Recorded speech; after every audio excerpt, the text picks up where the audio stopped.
timbang. Yan ang problema ni Casimero mga idol. Yung hindi makuhang tamang timbang dito sa 122 at ngayon po ay 126 na siya.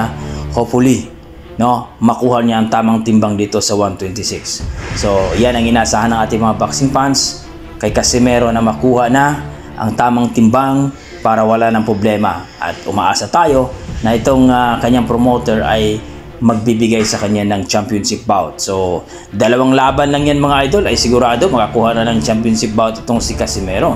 Kung sakaling manalo itong si Casimero via TKO dito kay Kuniski Kamida mga idol ngayong October 25, well, mag-offer sila dito sa mga nasa ranking mga idol sa 126 pounds mga idol, no? Maari po yan si Figueroa, no?